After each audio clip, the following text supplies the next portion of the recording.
tonight. It seems like things are just going on as if nothing happened. These are serious, serious charges. The mayor's inner circle moves to force Russ Wyatt to step back. What today's vote could mean for the Transcona councillor going forward. Also tonight, I think that it's just gotten exponentially worse. A Winnipeg man charged after threats are made toward an MLA. The response and what it means for the state of political discourse in Manitoba. Plus, bracing for wildfire season. If we're all in this together, then let's truly all be in this together. How officials are preparing after one of the most devastating years on record.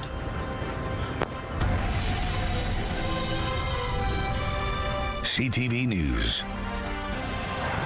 Live from downtown Winnipeg with Marilee Caruso. Good evening.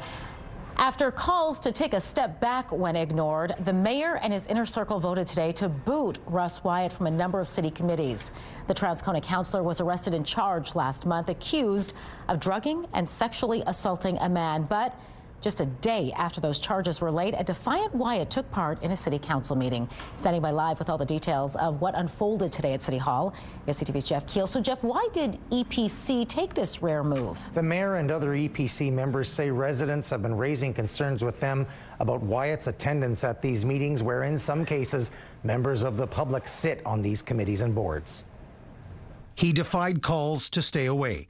Now the mayor's inner circle is taking action to restrict Councillor Russ Wyatt's duties at City Hall. I think we have to act in such a manner as a council that we show that we're taking this matter seriously.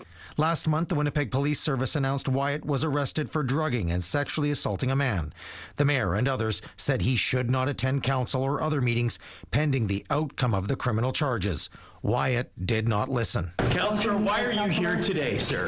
Excuse me, I'm going to my council meeting. So now the mayor put forward a motion at Executive Policy Committee to remove Wyatt from the Property and Development Committee and 4 other committees and boards.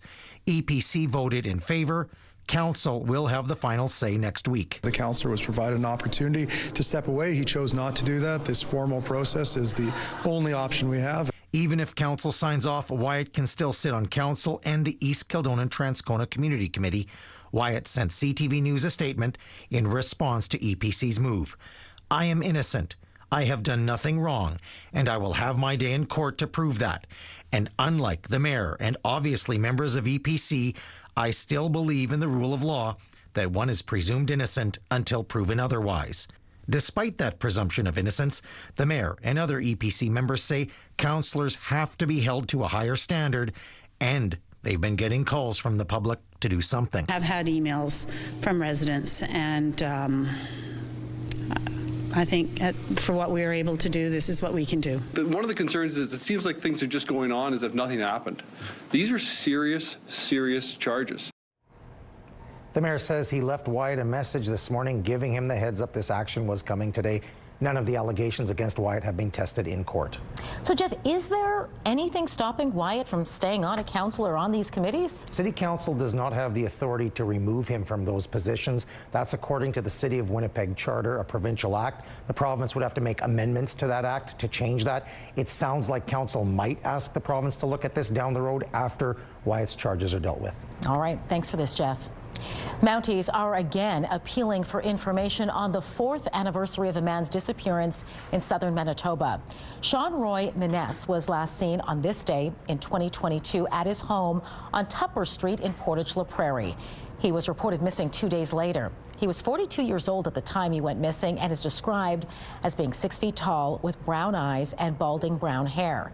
RCMP and Miness's family believe someone may hold information that can help find him even if they don't realize it. Investigators are now asking anyone with information, even if they've previously spoken to police, to contact Portage RCMP or Crime Stoppers unanimously. An update tonight on an apartment fire we told you about yesterday. Police have now found a person deceased in one of the suites. The fire broke out at this apartment building in the 400 block of Kennedy Street Monday afternoon. When police arrived, firefighters were already battling the blaze and people inside the building had evacuated. Later, though, a body was found inside one of the suites. There's no information about the age or gender of the victim. The cause of the fire is unknown. Anyone with information is asked to contact police or Crime Stoppers. A man is charged tonight for allegedly harassing and threatening MLA Fontaine. Police say the 72-year-old man sent the Minister of Families a number of letters full of vile and racist comments. With the details, CTV's Joseph Bernacki joins us now live. Joseph, when did this start? Marilee, Minister Fontaine said her office started to receive letters with grotesque messages as far back as July of last year. A 72-year-old man was taken into custody and is now facing charges of criminal harassment and uttering threats to cause death or bodily harm. The minister says she is frustrated. It's not the first time she's been the target of political violence. Last September, her constituency office was hit during a series of arson attacks across the city. When I say to you that for myself, it is a daily, weekly occurrence, I mean that. Minister of Families Nahani Fontaine said she's been targeted by constant harassment. She reacted to the news Tuesday that a 72-year-old man has been charged with 2 criminal counts in relation to letters sent to her office. They contain messages described as vile and racist. I don't know if I've become numb to it over the last 10 years. But I think that those letters, those were particularly violent. On Tuesday, Winnipeg Police Service said the man was charged with criminal harassment and uttering threats to cause death or bodily harm. Minister Fontaine says the letters were received between July to September of last year, shortly before her constituency office was set ablaze. She says the level of animosity towards elected officials has skyrocketed since the COVID-19 pandemic. All of a sudden, something like a light switch went off and people felt more emboldened to send things, to say things, to do things, to send you DMs. And I think that it's just gotten exponentially worse. Chris Adams, adjunct professor in political science from the University of Manitoba, says the escalation in public threats has exponentially grown since the start of U.S. President Donald Trump's second term in office. An attitude shift towards officials has taken place across both borders. We're seeing more often a lack of courtesy, a lack of politeness between people, and it escalates right up to the point of people seeing this as a green light for their making racist attacks on MLAs. We reached out to the Winnipeg Police Service today for further comment. No one was available, but they say the investigation is continuing. The 72-year-old man was released on an undertaking. None of the charges have been proven in court. Joseph, how do incidents like this influence people's decisions to run for office? Marilee, Professor Chris Adams says it's a real concern. He believes many people may consider staying out of politics altogether due to the threats of violence and escalation in recent political attacks. All right, thanks for this, Joseph. Let's bring in Colleen Brady now and get a first look at your very sunny Skywatch forecast. What a beautiful day here, at least in the city, Colleen. Finally, we got one in, didn't we? Yeah, beautiful here in Winnipeg. It was warm, it was sunny, and the winds weren't too windy either. But there's one community in southwestern Manitoba that is often the hot spot in Manitoba. Well, it is again. I'll show you how warm it's been there and how high temperatures were here across the rest of southern Manitoba, which it pains me to have to switch from that to this. Yeah, an orange watch for a winter storm, a massive winter storm that is about to pummel central and northern Manitoba with rain, freezing rain, and an awful lot of snow over a prolonged period of time. I'll have more details on that coming up and a look at when temperatures are going to change once again here in Winnipeg. All that to come. Let's take a look right now through the CTV Live Eyes, brought to you by Bathfitter, exclusive home of the PermaFit solution. In Winnipeg right now, it is 18 degrees under a mix of sun and cloud. Winds out of the south at 24 kilometers an hour. The pressure is dropping, and the humidity right now, Marilee, is at 34%. Thanks, Colleen. 2 caregivers have been charged in the death of a northern Manitoba girl who suffered a head injury more than a year ago. Mounties say the 6-year-old was brought to hospital in the Paw in October of 2024. An initial report said she had fallen from her bed. RCMP say the girl had serious injuries and bruises and was airlifted to Winnipeg, where she died a few days later. Investigators now say the girl's injuries were from an assault, which happened the day before she was brought to hospital. Last week, RCMP charged a 39-year-old woman with manslaughter, obstructing justice, and failing to provide the necessities of life. A 35-year-old man is also facing a charge of failing to provide the necessities of life. Residents with medical needs are being moved out of Peguis First Nation as water levels on the Fisher River continue to rise. 3 of them left yesterday. The rest of them wanted to wait until today. And now today, only 3 of that remaining group want to leave. So the rest of them are going to be just staying back in the community. At this time, there are no current plans to evacuate more people, but leaders are preparing for that possibility. Chief Stan Bird says the Fisher River has risen slightly since yesterday, and warm weather today is likely adding to the spring runoff and those water levels. According to the province, more than 500,000 sandbags and more than 11,000 super sandbags are in place to help protect homes in Peguis. Meanwhile, the nearby RM of Fisher says about 30 homes and businesses there are at risk of flooding, and some localized flooding is already happening. It says some 3,000 sandbags are available for pickup at the RM's Public Works yard. Well, as some communities sandbag and various parts of the province brace for potentially damaging floods, officials are also getting ready to respond to wildfire season. CTV's John Hendricks has been following the developments on this front for us and joins us now live. So, John, before we get to what those preparations look like, what can you tell us about the upcoming fire season? Marilee, Natural Resources Minister Ian Bushy says they are not anticipating a wildfire season as bad as last year. But of course, that isn't saying much considering last year saw the worst wildfires in at least 30 years. Now, here's some of what he had to say. Just on drought conditions and what it looked like for last year, and what that conversation would be in terms of saturation that's out there across all entities of Manitoba. We can share a map with you at some point in time, or not right now in this moment, as to what that looks like. But also, there's the fuel side of that, but there's also the preparedness side of that to be able to help mitigate any fire impact that would have.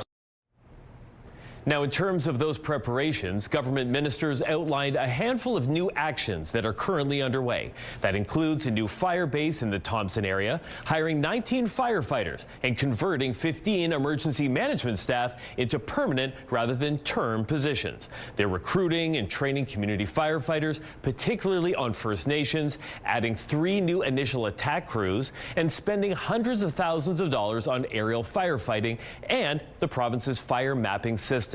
Now, one key lesson that officials emphasized was that every aspect of the wildfire response needs to be coordinated and acted upon at once, rather than just treating each jurisdiction as its own unit, needing its own response.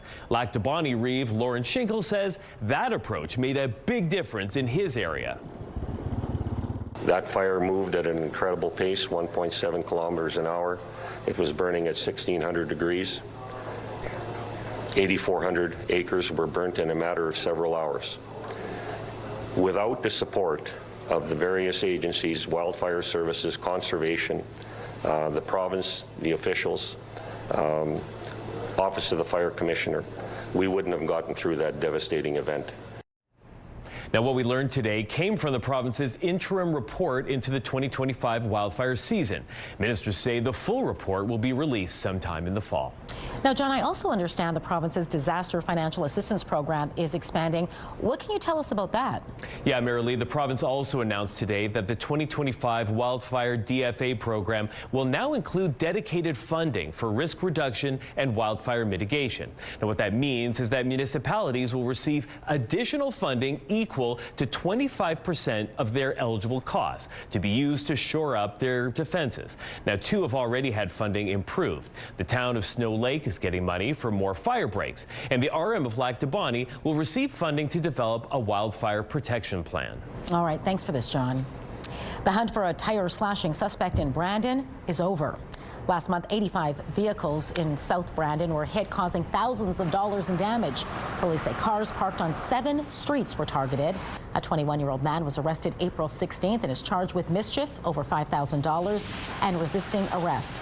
He's being held in custody and is set to head to court on May 19th. People in Steinbach are under a boil water advisory after a water main in the city was damaged.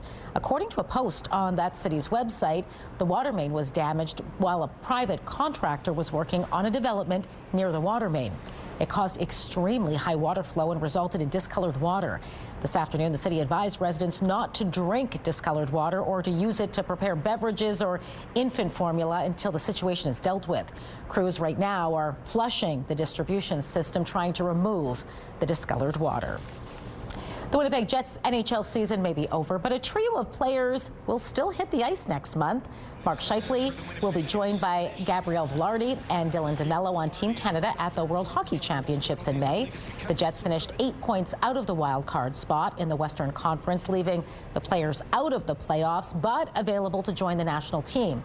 The team is still filling spots, but has also confirmed Toronto Maple Leafs forward John Tavares, Robert Thomas of St. Louis Blues, and Ryan O'Reilly from the Nashville Predators will also suit up for Team Canada. The World Hockey Championships kick off May 15th in Switzerland. Growing concerns tonight over pedestrian safety in Winnipeg after a 32-year-old man crossing Henderson Highway was hit and killed Sunday morning. Gabe Beardy was crossing this intersection at Henderson Highway and Neil Avenue when he was hit by a northbound vehicle. And as police investigate exactly what happened to cause this crash, Safe Streets advocates are pointing the finger at the city and urging it to take action before other lives are lost. Coming up at 6:30, CTV's Harrison Shin will be live on the intersection to explain just how many pedestrians have died crossing city streets in Winnipeg this year and the policy changes advocates say are needed. Plus, we're also going to hear from Gabe Beardy's family. We'll tell you how they're coping with the news of his death and planning a vigil to honor his life. Also coming up, chilling new video of a gunman firing at tourists from the top of a pyramid in Mexico.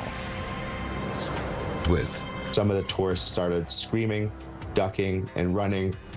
What police are saying about his motivation after a Canadian woman is shot dead. Plus, Canada sees a record drop in gun violence, but Winnipeg is bucking the trend.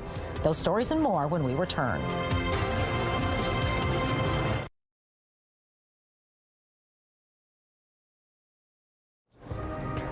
Taking a look at the markets tonight, crude oil added $2.25. The loonie posted a small gain.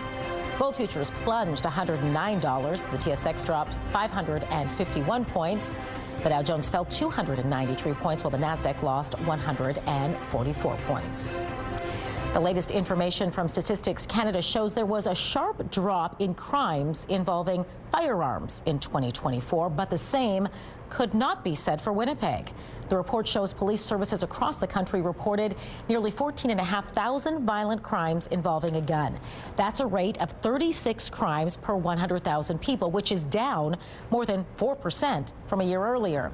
That's the sharpest decrease in a decade. However, during that same time period, gun crime here in Winnipeg actually rose 0.6% for a rate of 54 crimes per 100,000 people, which was the highest rate of any census metropolitan region in Canada outside of Regina. More insight today into the mass shooting yesterday at a popular tourist site near Mexico City. A gunman went on a rampage, killing a Canadian woman, wounding another Canadian, as well as 12 other visitors. Authorities say the attack was not spontaneous, and the shooter came prepared. Now, there are videos circulating on social media. CTV's Adrian Gabriel reports.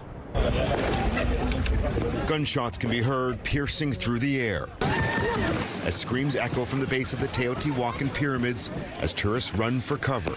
This all taking place at one of the most popular tourist destinations on the planet.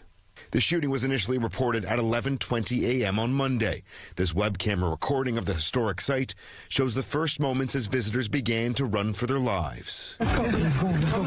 A closer look shows the gunman pacing, holding the .38 caliber firearm he used to kill one Canadian.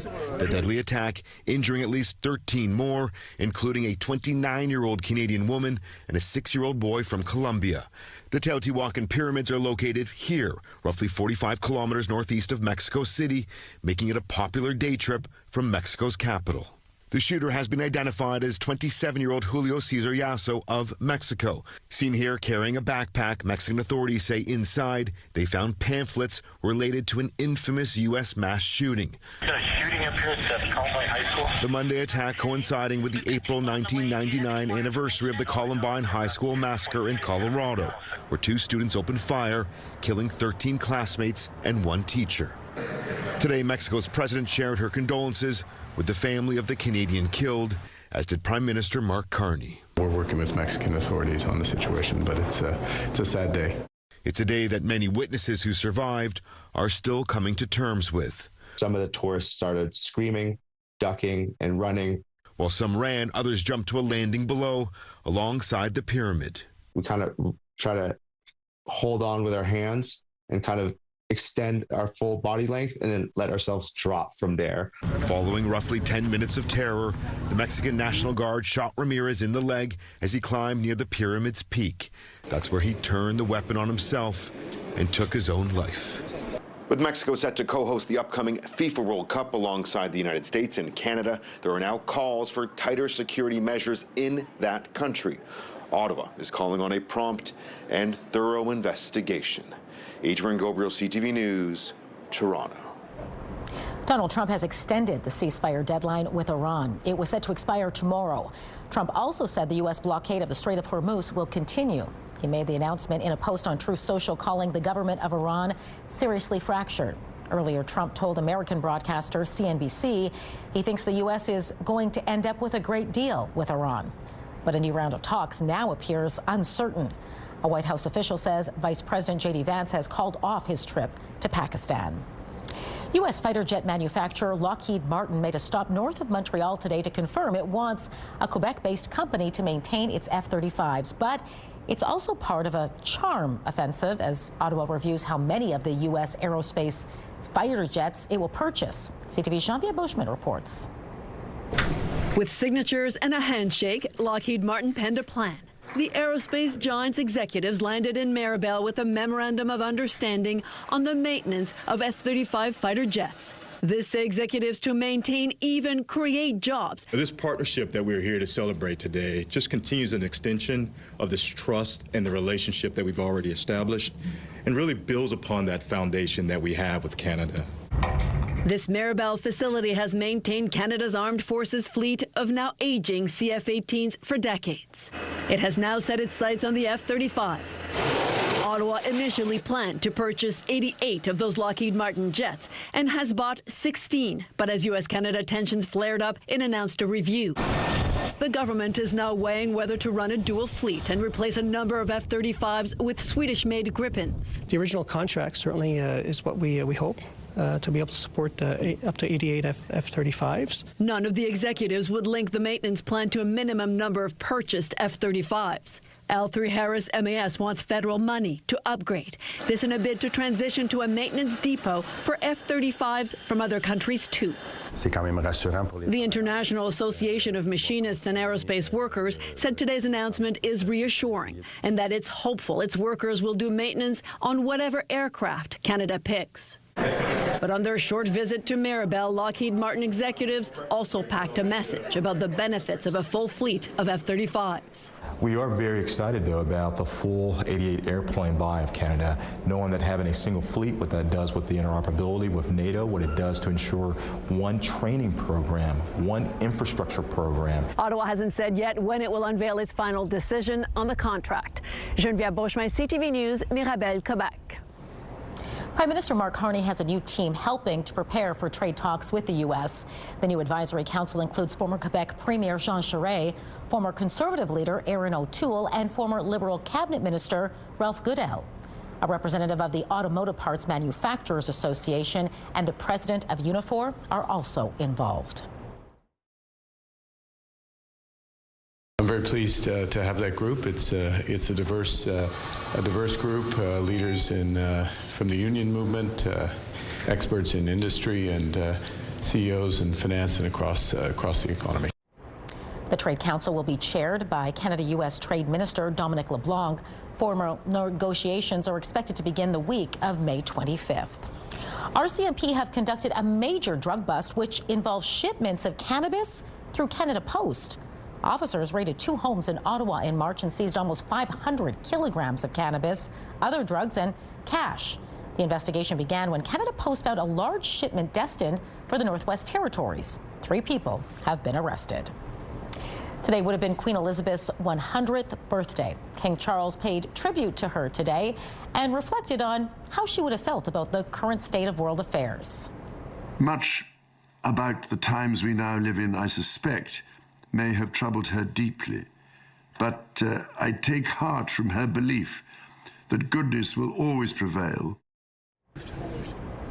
Earlier today, the royal family and the British Prime Minister viewed the final designs for a memorial for Queen Elizabeth. It will be built in London's St. James Park. Queen Elizabeth died in 2022 at the age of 96. New figures from Statistics Canada show volunteer participation has been declining steadily over the past few years. However, not every organization is singing the blues. The Salvation Army, in fact, says it has seen a significant increase in volunteers over the past 4 years. Countrywide, it went from 508,000 hours in 2021 to more than 819,000 hours in 2025. It says it's experiencing a similar momentum here in Winnipeg, with volunteers playing an important role in several of the charitable organization's programs.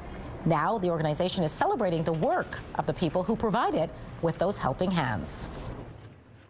Our volunteers are truly part of our, like everything we do. If it's not volunteers, it's impossible to run like those programs, right?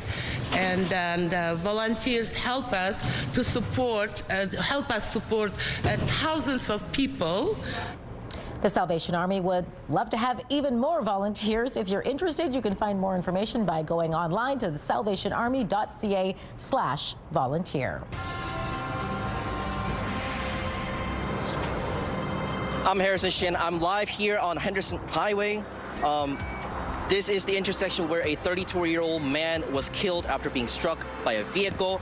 Coming up after the break, what changes our advocates are asking the city to make for pedestrian safety? These warm temperatures will take us into Thursday, but that's when conditions start to change. We might even see conditions change as early as tomorrow night. Coming up, I'll have more on that. Showers possible through the day on Thursday, a high of 22. And then look at the big change. 9 degrees by Friday, mostly cloudy. Increasing clouds Saturday afternoon, another high of 9, up to 11 on Sunday under a mix of sun and cloud. A high of just 9 again on Monday with the chance of showers.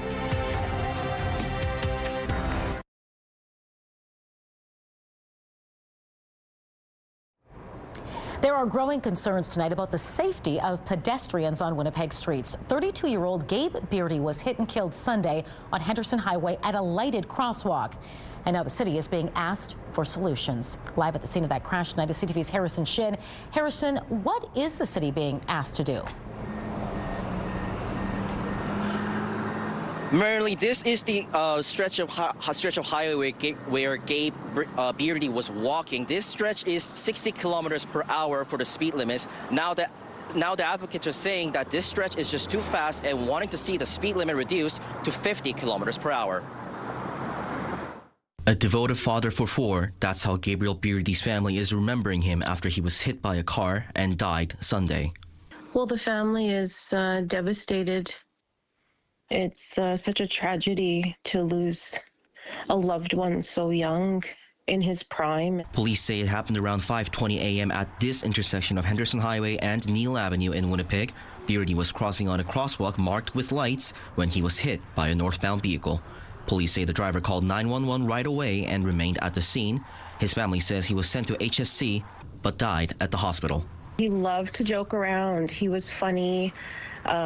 You know, he made friends wherever he went, and especially with family, he was always calling and checking in on his family members. Now, advocates are calling for a reduced speed limit here. Linda van der Laar says statistics show speed affects how people survive collisions. A low-cost solution to safer streets would be a lower speed limit here, and a lower speed decreases the severity of incidents. Area Councillor Emma Durand-Wood says the residents have been calling for speed reductions for decades and agrees that the speed is an issue. Is 60 the appropriate speed for Henderson?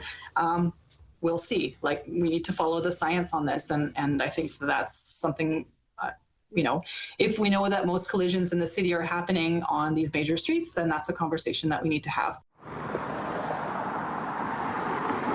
Advocates are currently planning to hold a vigil this upcoming Friday. The time is yet to be announced. Harrison, how many pedestrian-related incidents have we seen so far this year in Winnipeg? Well, according to Winnipeg Police, as of today, there have been 9 pedestrian-related collisions so far in this year, and 3 of them has been determined as fatalities. All right. Thanks for this, Harrison.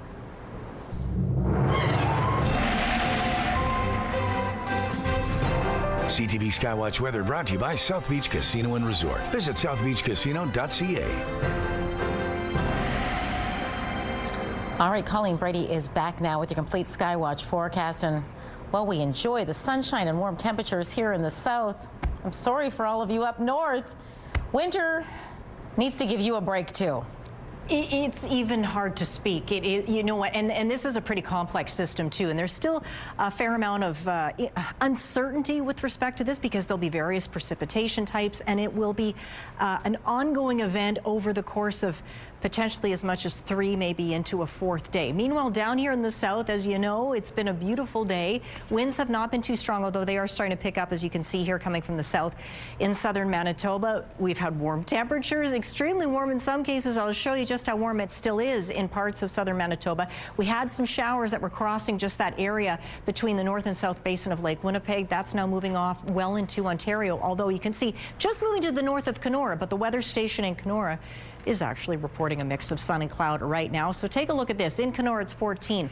We heat back up once you get back into Manitoba. 18 degrees here in the city. Out to Brandon, it's 22. But Melita, many times Melita turns out to be the hottest part in all of Manitoba. Well, once again, we can call it hot, can't we? In April, 25 degrees. Actually, the temperature went up past hour. It's 25.3 degrees in Melita. A different story in the north. Sub-zero. It's -1 in Thompson, -2 in Lynn Lake, -9 in Churchill. Churchill is not under this orange watch for a winter storm, but most of the rest of the north and parts of central Manitoba are. Now, again, this is a little complicated with respect to the timing and the types of precipitation. Now, this will all originate out of a low, more so coming out of Montana, but it's going to impact northern and central regions. We'll see likely some freezing rain starting overnight and some rain showers more so in central areas. That will continue on again, off again throughout the day. I'm going to flip back to this actually because there's more to it. On again throughout the day, we will see on and off again is what I'm trying to say, is that freezing rain and rain across central areas. There will be a flip over to snow at some point. Meanwhile, once we get to Thursday, that's when the snow will start to fall for areas further north, from south to north, and that will continue right into Saturday. Environment Canada forecasts snowfall amounts in those more northern areas could come in as high as 30 to 50 centimeters of snow. That's right. Meanwhile, there's snow crossing the region right now with a little bit of rain showers at the tail end where temperatures are a little warmer in central parts of the province. That ends as we move a little later on into the evening. Meanwhile, we're clear down here in the south. Winds will ease up, and then there you go. Overnight, we've got that freezing rain that starts to pop up, and then we get a little later on into Wednesday night. That's when we start to see some of that precipitation, I can't speak tonight, start to move into central regions, and then it will only grow to the north. To the south, there is the possibility of thunderstorms in southern Manitoba. Tonight down to 5 and clear. Winds will ease up this evening. 8 tomorrow morning, mostly sunny, winds out of the south of 15 kilometers an hour. 23 tomorrow afternoon. We'll get more sun in the morning, clouding in the afternoon. We've got precipitation, flurries and light snow tonight, at least this evening in the northeast. Thompson down to -10, 1 degree under a mix of sun and cloud in Thompson tomorrow. In the northwest tonight, there's a chance of showers in Norway House this evening, down to -3. Watch for fog developing overnight around the region. And then tomorrow, cloudy for most areas, temperatures getting up above the freezing mark. In the southwest tonight, clear for Brandon, down to 4 degrees, but watch for fog through Dauphin and Swan River. Now, Swan River just 4. 17 tomorrow for Dauphin, increasing clouds in the morning. Brandon up to 17, pardon me. And in Winnipeg and the surrounding regions, just a few clouds at most. Overnight lows 4 or 5 degrees, increasing clouds here, and those temperatures pushing into the low, even mid-20s tomorrow. And in northwestern Ontario tonight, partly cloudy for Kenora and Dryden. Bright and sunny all around the region with highs in the mid-teens to low 20s. Let's take a look at our weather photo, shall we? This one takes us to Leo Mall Sculpture Garden at Assiniboine Park. That photo is from Charlene, and this next one looks at the beautiful sky over Winnipeg last evening. That was out near Spring Hill there in the northeast part of the city. That photo is from Monica. Send us yours to winnipegweather@ctv.ca. Thanks, Colleen. Adam Bighill is sharing why he chose to retire as a Winnipeg Blue Bomber after playing his final season as a Calgary Stampeder. City, this is home. We go to school here, play sports here. We are Blue Bomber fans, and we will be for life. Bighill says the impact Winnipeg has had on his career and family led him to sign a one-day contract so he could retire with the Bombers. The 37-year-old spent 6 of his 13 CFL seasons with the Bombers, winning 2 Grey Cups with the team in 2019 and 2021. Bighill says he decided after his last game in Calgary to hang up his cleats to be able to focus on his family here in Winnipeg. being the best and spending so much time and sacrificing so much to be there, you know, you do fall short in other areas, you know, where I don't have to do that anymore. Bighill will now focus on his family and his wealth management business, but he's not leaving the game behind altogether. His kids are playing flag football.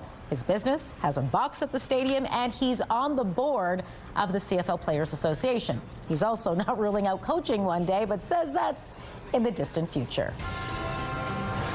I'm Daniel Halmerson. This may look like an off-road racetrack, but it's actually a back lane in the heart of St. Vital. Coming up, I'll tell you why residents are frustrated and what the city says it will do about the issue.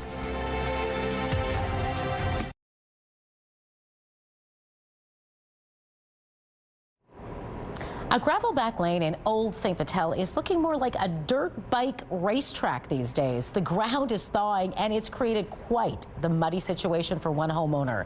CTV's Daniel Halmerson explains. TJ Dodora didn't know having a big truck would come in so handy just getting in or out of his own driveway in Old St. Vital. I see a lot of cars going real slow and not quite getting stuck, but, you know, choking through. But the new homeowner never expected the gravel back lane behind his house would turn into a mud hole come spring. It seemed kind of good when it was dry at least, and then the winter came pretty soon after. And then, yeah, when it thawed and got wet, it kind of just turned into a mud bog. Dodora says he's contacted 311 about the back lane, but says the responses he's received are just as muddy as the issue at hand. I called them a few times asking for a timeline. I sent pictures in through their online system. And didn't get the greatest response, just kind of generic, saying they'll get to it eventually. No promises, no timeline. Area Councillor Brian Mays says he understands Dodora's frustration. Getting gravel lanes fixed is a battle he's been fighting for years. It's the #1 source of complaint in my ward. I have tried mightily to get something accomplished. But Mays says there isn't a concrete solution to the problem. He says the city ran a pilot project a few years ago using cement mix and gravel, but it didn't pan out.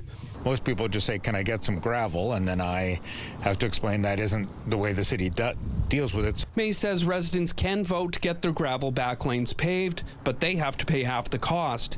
That's what homeowners opted to do on this lane just a couple blocks away from Dodora's house. We've done over 60 of them over the last 10 years. Mays says there's money in the budget to upgrade gravel back lanes, but says little action is being taken. I do want to ask the mayor, like, hey, this is in the strategic plan. Let's do something.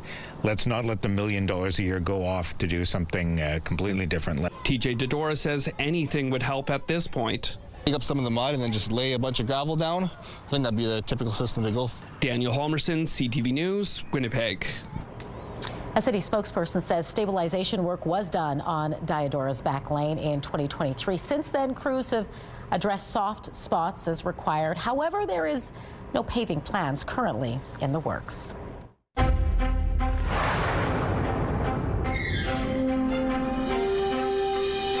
The Ottawa Hospital is using a powerful new tool to help treat cancer patients. It's called Pink Drink, and it allows surgeons to remove larger cancerous tumors. CTV's Sean Barton explains. The Ottawa Hospital has a new tool giving surgeons an upper hand in the fight against cancer. It's known as 5-ALA, and it's a drug that is ingested, so it is taken orally in patients about 4 hours before surgery. Dubbed the Pink Drink, it's now coloring doctors and patients with more hope. Once taken, the drink metabolizes and turns certain cancerous tissue a fluorescent pink. It means the bad tissue is highlighted for surgeons who use a special microscope and blue filter.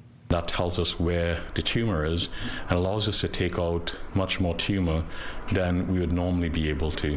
It tells us where the tumor is, and more importantly, it tells us where tumor isn't. I was very pleased that it lit up the cancerous cells and that they were able to cut out all the tumor and some of the meat around it to ensure that they got all the cancer out of my spine. For Jody Stang, the Pink Drink made a better outcome, with doctors having a clear roadmap on what to remove, limiting neurological damage.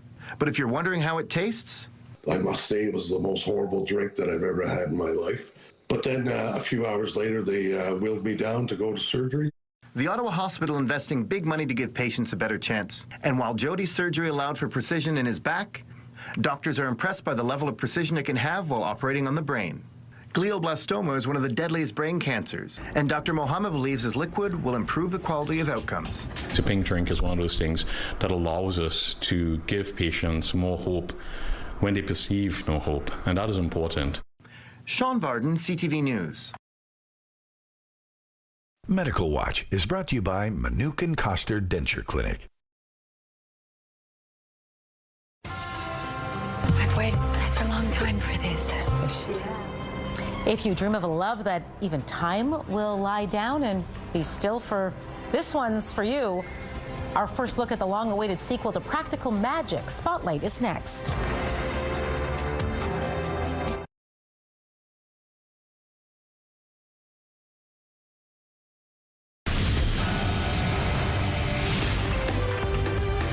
Spotlight sponsored by the Casinos of Winnipeg, presenting the Michael Jackson History Show.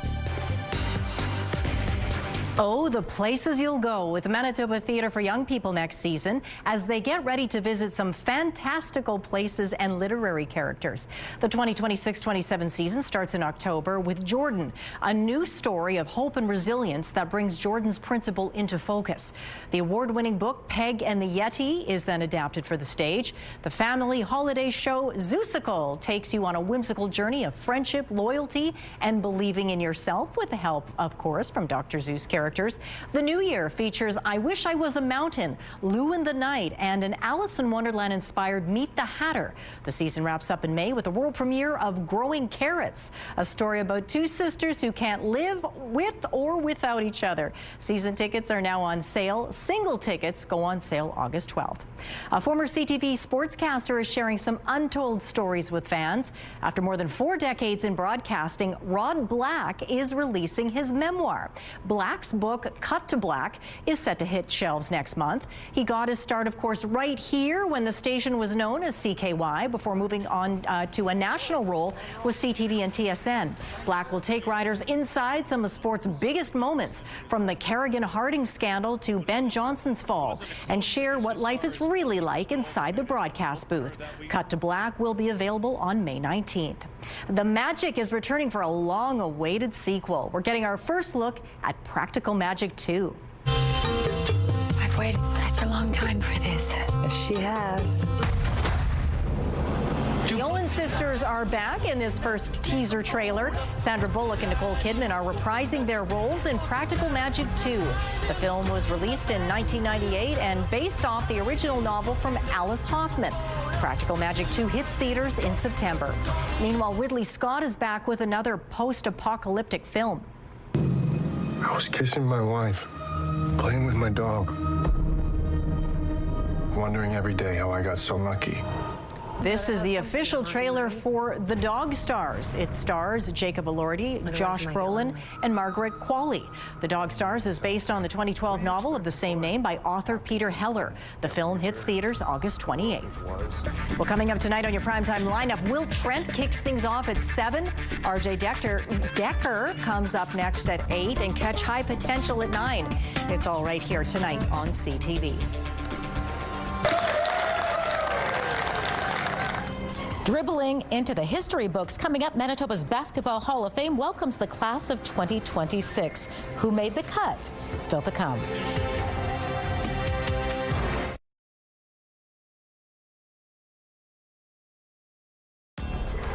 Women's clothing provided by RW & Company. Salon services provided by S&T Spa Salon. Now this is more like it. 18 degrees under a mix of sun and cloud in the city. Winds coming from the south at 24 kilometers an hour. 18 was the highest temperature of the day. Was it a record? Nowhere near one. 1980 on this day, April 21st, Winnipeg reached 34.3 degrees. Tonight we stay above freezing. That's something, all things considered. This month, 5 are overnight low and clear. 23 Wednesday afternoon, increasing clouds. Showers possible Thursday, still warm, 22. 9 by Friday merrily, and then around there through the weekend. Right, thanks, Colleen. Yeah. A Manitoba Cabinet Minister, Winnipeg Sea Bear, and a 5-time provincial championship team are among those being inducted into the Manitoba Basketball Hall of Fame. If sport does anything in people, it builds your character and builds you as an individual, especially team sports, because you have to learn how to work with others, and you have to learn often to work through some very difficult circumstances. Health Minister Usoma Asagara is among the 3 players, 3 builders and 2 teams in the class of 2026. Asagara played for St. Norbert Collegiate, the University of Winnipeg Westman, and represented Canada twice at the national team level. The late Chad Posthumus is being inducted posthumously for his impact on and off the court, along with high school and provincial team coach Brian Kornberger, the Glenborough School Panthers varsity girls, and the 1980s Brandon University Bobcats team. Congratulations to all of them. Absolutely. That induction ceremony, by the way, will take place on Saturday, September 26th.